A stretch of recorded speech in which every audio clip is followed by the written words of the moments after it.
yang berada di dalam ruangan ini dimohon untuk tenang dan tidak mengganggu maupun mendistract para capres yang sedang menjawab. Dan kita sama-sama menghormati hak berbicara, kesempatan berbicara bagi ketiga calon presiden kita malam hari ini. Setuju ya, sepakat ya?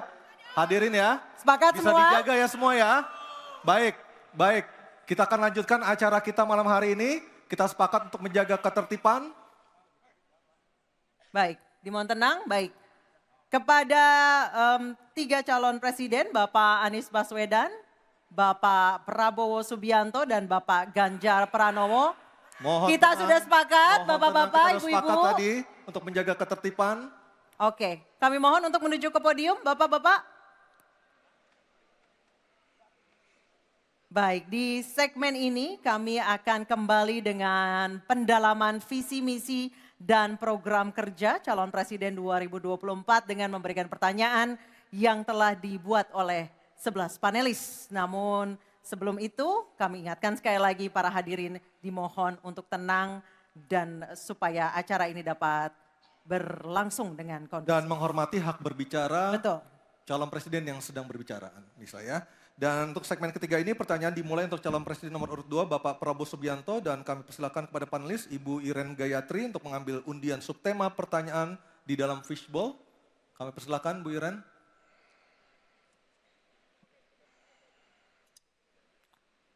Tersisa 3 subtema lagi untuk segmen ini. Sudah ada keamanan, hubungan internasional dan juga pertahanan. Ya. Diperlihatkan Ibu Iren. Politik luar negeri. Oke, baik. Politik luar negeri. Selanjutnya panelis Bapak Kusnanto Anggoro untuk mengambil undian daftar pertanyaan dari fishbowl dan mohon diperlihatkan huruf yang tertera. Huruf A, B, atau C yang akan dipanggil oleh Pak Kusnanto Anggoro. Silakan Pak Kus. Huruf C, politik luar negeri. Baik, saya Huruf akan C, ambil politik luar negeri. amplopnya. C, politik luar negeri masih tersegel. Silakan Anissa. Baik, ini amplopnya masih tersegel Bapak Ibu. Dan kami ingatkan sekali lagi para calon presiden untuk mendengarkan dengan seksama karena pertanyaan tidak akan kami ulangi. Dan pertanyaan untuk calon presiden nomor urut 2 Bapak Prabowo Subianto. Utang luar negeri adalah instrumen pembayaran yang sah. Namun ada risiko intervensi kedaulatan oleh negara pemberi utang. Pertanyaannya, apa kebijakan paslon untuk menghindari intervensi kedaulatan Indonesia akibat utang yang terus bertambah? Waktu menjawab 2 menit Pak Prabowo, kami persilahkan. Baik, mengenai utang luar negeri, ternyata Indonesia sekarang hutang luar negeri kita sebagai rasio perbandingan terhadap produk domestik bruto kita salah satu terendah di dunia. Jadi masih kita sekitar berada di sekitar 40%, sedangkan banyak negara jauh di atas kita.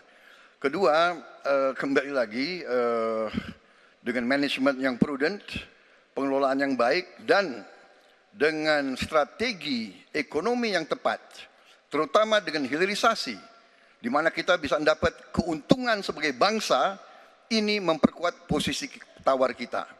Jadi saya kok tidak terlalu khawatir negara lain mau intervensi kita soal hutang.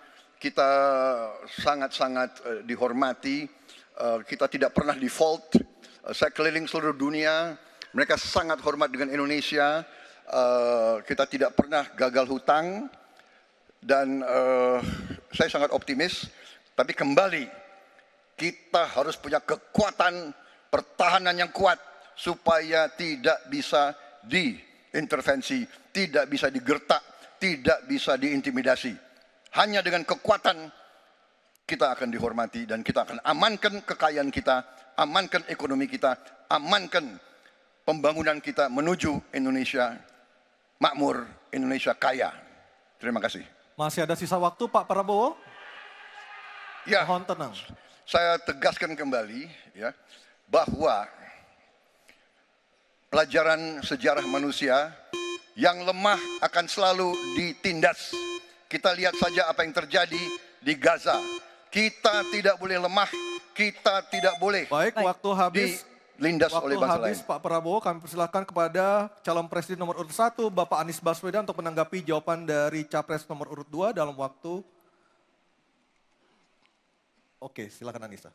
Baik, selanjutnya capres nomor urut 2, jawaban capres nomor urut 2 akan ditanggapi oleh calon presiden nomor urut 3, Bapak Ganjar Pranowo. Kami persilakan Bapak, waktu Anda 1 menit. Kita membaca buku Convention of Economic Hitman dari John Perkin, bahwa hutang-hutang itu memang bisa mematikan. Maka hati-hati kalau mau hutang. Terutama pada infrastruktur yang punya risiko tinggi. Kita mesti hitung betul, kita mesti prudent betul. Karena ini pernah dilakukan dan membuat banyak negara kolaps karena hutang. Namun demikian, kalau mau pakai kekuatan dalam negeri, artinya wajib hukumnya kita mendorong ekonomi tumbuh 7%, kemudian govern berjalan bisa dengan baik, maka ICOR bisa turun 4%, dan kemudian kita mesti betul-betul anti korupsi. Kalau itu tidak dilakukan, maka tidak akan tumbuh ekonomi yang ada di tempat kita. Ease of doing business mesti dilakukan. Hanya saja memang kalau kita bicara pada industri pertahanan kita, mesti kita kuatkan industri dalam negeri. Jadi mohon maaf kaitan dengan hutang, no utang, no usang. Sehingga alutsista kita betul-betul kita lakukan transfer of teknologi dari dalam negeri. Waktunya Baik, habis. waktu sudah habis. Mohon tenang, mohon tenang, mohon tenang. Sekali lagi mohon tenang. Kami persilakan kepada calon presiden nomor urut 1, Bapak Anies Baswedan menanggapi jawaban dari capres nomor urut 2 dalam waktu 1 menit, Pak Anies. Sebaiknya disebutkan berapa persentase yang ideal, Pak, untuk kita di Indonesia. Kalau hanya mengatakan bahwa kita termasuk yang terbaik, berapa angkanya? Menurut hemat kami, kita harus bisa mencapai maksimal angka 30% dari GDP.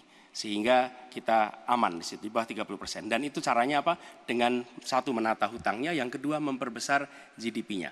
Yang tidak kalah penting adalah melakukan pengembangan skema-skema yang lebih kreatif dalam mencari hutang luar negeri, termasuk pelibatan swasta. Lalu memastikan bahwa ada perluasan wajib pajak yang harapannya nanti akan memperkuat juga GDP kita. Di samping mengurangi kebocoran pajak. Dan hutang-hutang yang kita gunakan untuk aktivitas produktif. Jangan hutang itu digunakan untuk kegiatan yang non-produktif.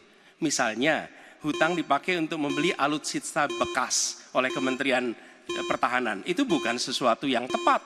Justru kita harus sebaliknya yang kita kerjakan. Baik. Terima kasih. Harap tenang dulu. Harap tenang dulu. Kita kembali ke calon presiden nomor urut 2, Bapak Prabowo Subianto, untuk merespon tanggapan dari kedua capres. Waktu Bapak 1 menit, silakan. Saya nggak mengerti. Jangan-jangan guru kita, buku kita sama, Pak Ganjar. Kok saya banyak sependapat. Terus aja. Saya akan bilang AA. Saya bukan orang macam-macam. Tapi Pak Anies, saya kira Pak Anies perlu belajar ekonomi lagi, ya kan? Jadi kalau bilang ideal 30%, dasarnya apa? Yang di bawah kita itu Arab Saudi, Rusia, pokoknya negara-negara yang punya sumber alam yang luar biasa. Tetapi 40% ya salah satu terendah sekarang. Jadi kalau kita mau bangun industri, tadi saya setuju sebagian dari yang Bapak sampaikan. Oh iya, kenapa? Yang penting utang itu produktif. Itu saya setuju. Tapi kita bisa sampai 50%, tidak ada masalah. Kita tidak pernah default. Kita tidak pernah default. Kita dihormati di dunia. Baik. Terima kasih. Baik, terima kasih. Baik, kita beralih ke pertanyaan untuk calon presiden nomor urut 3, Bapak Ganjar Pranowo. Kami persilakan panelis Laksamana TNI Purnawirawan Profesor Dr. Marsetio mengambil undian sub pertanyaan kelima dalam fishbowl. Baik. Tinggal tersisa 2 pertanyaan lagi. Apa yang diambil oleh Pak Marsetio? Kita perlihatkan ke kamera, Pak. Geopolitik. Baik, geopolitik adalah subtema kelima. Dan selanjutnya kami persilakan kepada panelis Bapak Philip J. Vermonte untuk mengambil undian daftar pertanyaan dari dalam fishbowl.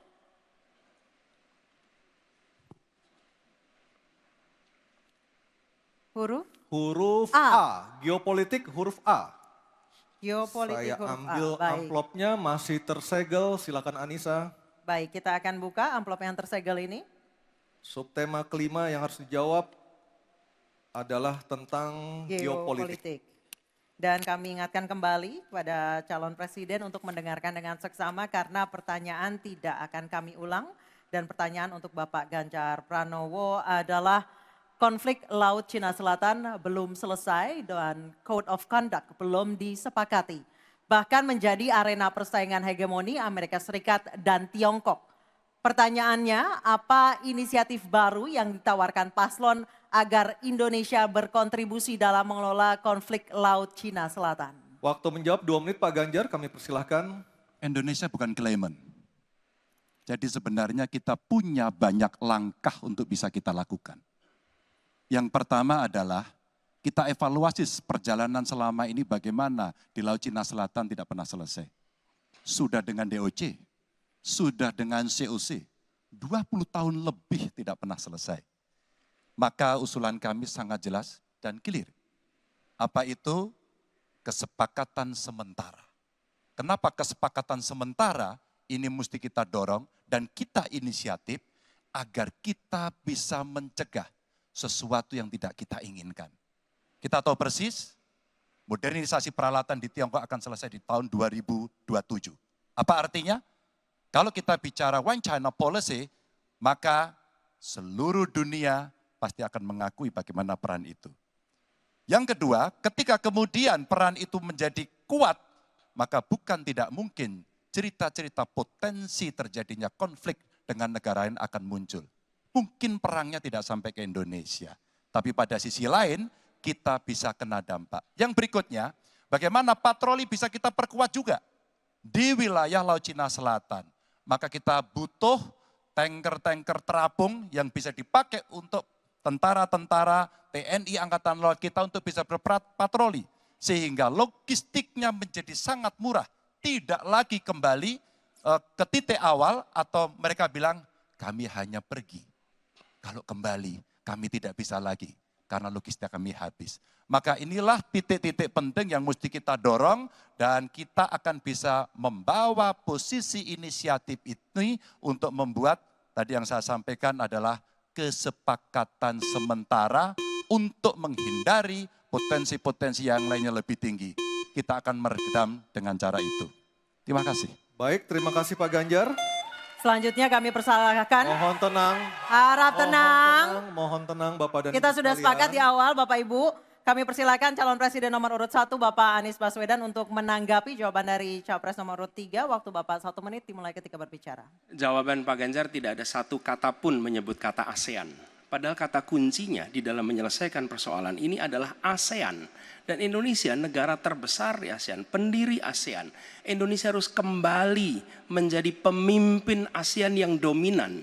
Bukan sekedar hadirin dalam summit-summit ASEAN. Kita menjangkau semua dan negara-negara ASEAN yang sekarang ini menjadi pintu masuk bagi kekuatan Tiongkok misalnya di Laut Cina Selatan. Apakah itu Laos, apakah itu Myanmar sekarang, itu akan menjadi bagian dari kesepakatan ASEAN terhadap wilayah Laut Cina Selatan. Bila di ASEAN kita membangun kesepakatan, bagaimana kita menata, bagaimana menghadapi kekuatan luar ASEAN. Karena kekuatan luar ASEAN yang datang di sini, maka kita menghadapinya sebagai satu regional. Bukan sekedar Indonesia berhadapan dengan negara lain, tapi satu region. Dan Indonesia memimpin ASEAN. Itu kata kuncinya menurut saya. Terima kasih. Baik, terima kasih Pak Anies. Mohon tenang Bapak dan Ibu sekalian. Mohon tenang. Kita lanjutkan Pak Prabowo untuk menanggapi jawaban dari capres nomor urut 3. Waktu Bapak 1 menit dimulai dari Bapak berbicara. Jadi keadaan Laut Cina Selatan menggarisbawahi bahwa kita perlu kekuatan pertahanan yang kuat. Kita perlu platform untuk patroli, kita perlu satelit, kita perlu banyak sekali. Dan untuk itu pertahanan harus kita bangun. Dan tadi ya sekali lagi Pak Anies ngomong-ngomong barang bekas karena Pak Anies rupanya tidak mengerti masalah pertahanan. Ya, tidak. Saya bersedia Pak Anies mengundang Pak Anies di tempat yang Pak Anies suka, kita diskusi. Saya akan bawa data. Saya akan bawa data yang sebenar-benarnya. Ya. Jadi barang-barang bekas itu menurut saya menyesatkan rakyat. itu Pak tidak pantas seorang profesor ngomong begitu ya. Karena dalam pertahanan hampir 50% alat-alat dimanapun adalah bekas, tapi usianya masih muda. Baik, Jadi Habis Pak Prabowo. terima kasih. Baik, selanjutnya kita, baik harap tenang, kita sudah sepakat di awal. Kita kembali ke calon presiden nomor urut 3 Bapak Ganjar Pranowo untuk merespon tanggapan dari kedua capres. Waktu Bapak 1 menit, silakan. Terima kasih Mas Anies, saya tidak memberikan catatan ASEAN. Saya tahu persis pengambilan keputusan di ASEAN itu rumitnya minta ampun. Karena harus dengan konsensus. Maka kenapa banyak persoalan tidak selesai.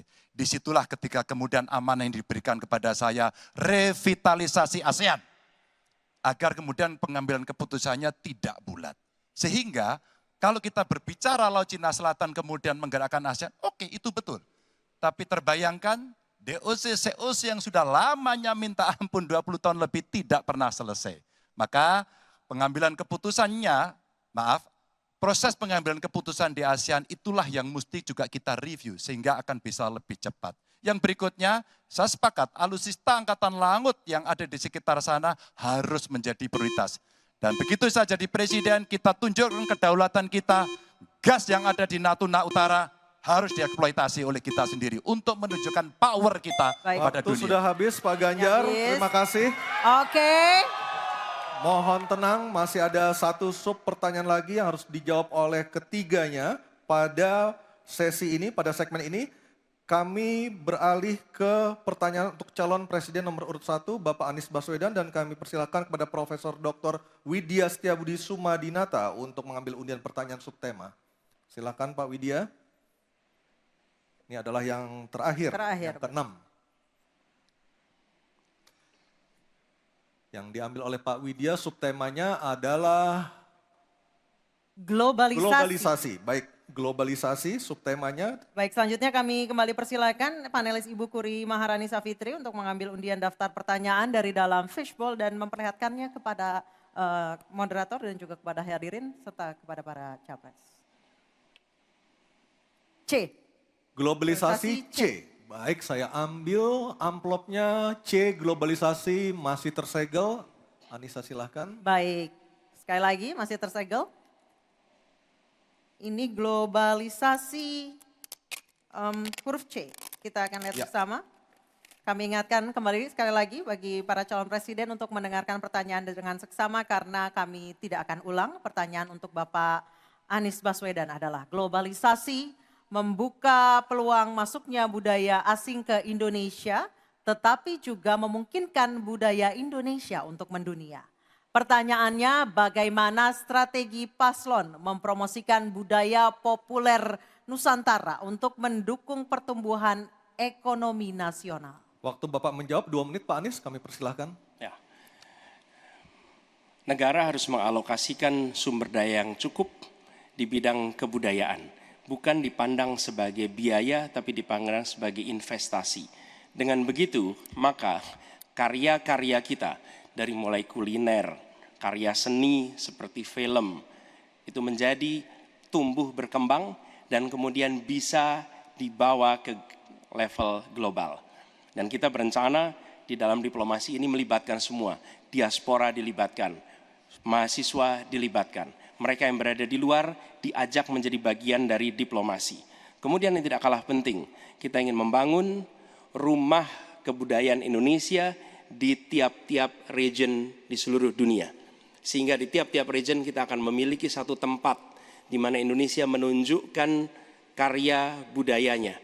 Di mana kita menjual kepada mereka bukan sekedar komoditas-komoditas perekonomian, tapi juga kita menawarkan kepada mereka nilai karya budaya Indonesia. Kemudian kuliner, kita merencanakan untuk membantu mendorong tumbuhnya restoran-restoran, kafe-kafe Indonesia di berbagai kota besar di seluruh dunia.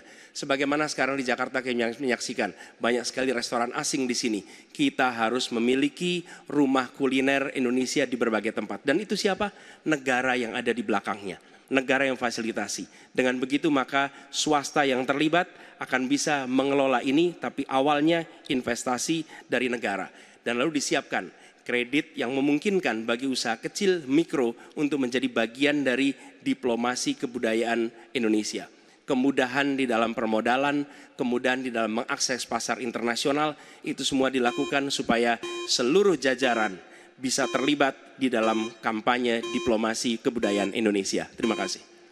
Baik, terima kasih Pak Anies. Baik, selanjutnya calon presiden nomor urut 2. Harap tenang. Mohon tenang, Bapak dan Ibu, mohon tenang. Calon presiden nomor urut 2 Bapak Prabowo Subianto untuk menanggapi jawaban dari capres nomor urut 1. Waktu Bapak 1 menit, silakan. Saya kira yang disampaikan Pak Anies masuk akal ya, walaupun memang itu bersifat normatif ya. Memang kembali kalau dikatakan negara yang harus berperan, kuncinya adalah bahwa kita ini harus punya dana yang cukup. Kita harus punya tabungan yang cukup. Kita harus punya sovereign wealth fund yang cukup. Untuk itu kita harus punya laba yang cukup. Kita harus punya neraca perdagangan yang positif. Kita harus punya tabungan yang banyak. Dan untuk itu hanya bisa dilakukan dengan hilirisasi, dengan penghematan, dengan efisiensi, dengan penerimaan pajak yang baik dan yang efisien. Saya kira itu. Baik, terima kasih Pak Prabowo. Selanjutnya kita dengar, mohon tenang, kita dengar tanggapan ataupun jawaban dari calon presiden nomor urut 3 Bapak Ganjar Pranowo menanggapi jawaban capres nomor urut 1. Waktu Anda 1 menit Pak Ganjar, kami persilahkan. Teknologi digital sudah mendunia, kita semua menggunakan itu. Maka ada satu kata namanya viralisme. Maka ketika kemudian ada yang konvensional, kita mendorong agar para duta besar kita, diplomat kita untuk menjadi tenaga pemasar, mereka menjadi fasilitator, mereka juga kemudian mempromosikan yang ada di dalam negeri maupun menarik yang potensi di luar negeri ke dalam negeri dengan berbagai kerjasama dan fasilitasi dari negara, maka viralisme sebenarnya bagian yang bisa kita dorong dari tanah air sendiri. Kalau kita lihat Nicky, Rich Brian, Karina seorang intelektual yang hebat sekali yang menemukan antivirus AstraZeneca. Dia diaspora yang hebat, kita promosikan, kita viralkan. Nicky Rich Brian, Voice of Baceprot yang kemudian mendunia kita fasilitasi, maka dialah yang akan bisa mendapatkan keuntungan dan sekaligus menjadi diplomat Baik. Indonesia. Sudah habis, Habis. Pak Ganjar. Oke, harap tenang. Mohon Harap tenang. Harap tenang. Selanjutnya kita kembali ke calon presiden nomor urut 1 Bapak Anies Baswedan untuk merespon tanggapan dari kedua capres. Waktu Bapak 1 menit, silakan. Terima kasih, kami bersyukur sekali bahwa Bapak-Bapak berdua sepaham dengan apa yang kami gagas. Dan ketika kami ditugaskan sebagai Presiden Republik Indonesia, sebagai Panglima Diplomasi, maka setiap kegiatan ke luar negeri adalah bersama dengan delegasi kebudayaan, delegasi seni. Dan datang ke pusat-pusat kegiatan kebudayaan, kesenian di negara-negara yang dikunjungi. Bukan hanya datang rapat lalu pulang, tapi datang di sana menemui aktivitas-aktivitas kesenian, kebudayaan, sehingga mereka pun menyadari bahwa Indonesia ini negeri yang kaya budayanya. Karena setiap presidennya datang, dia membawa delegasi kebudayaan, ditunjukkan di sana, bukan datang rapat, ikut lalu pulang.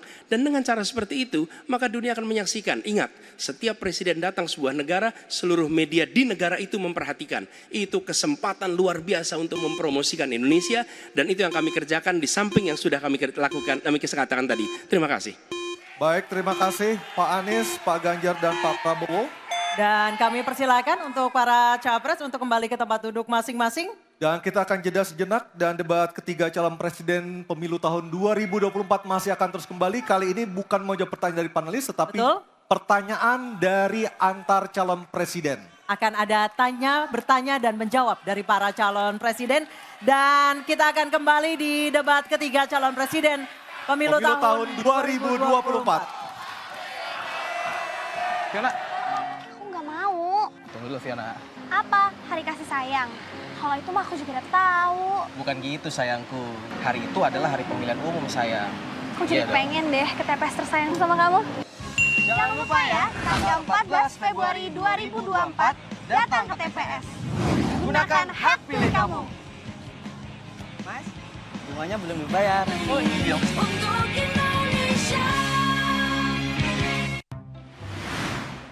Pemilu 2024 kamu nyoblos siapa, Nat? Nggak tahu deh, aku nyoblos apa enggak ya? Emang suara aku ada pengaruh gitu? Suara pemilih pemula kayak kita ini berpengaruh loh. Nah makanya kamu jangan sampai golput. Kita harus berpartisipasi dalam pemilu 2024. Generasi Z kayak kita ini menentukan masa depan bangsa. Anak muda membangun bangsa. Memilih nggak keren.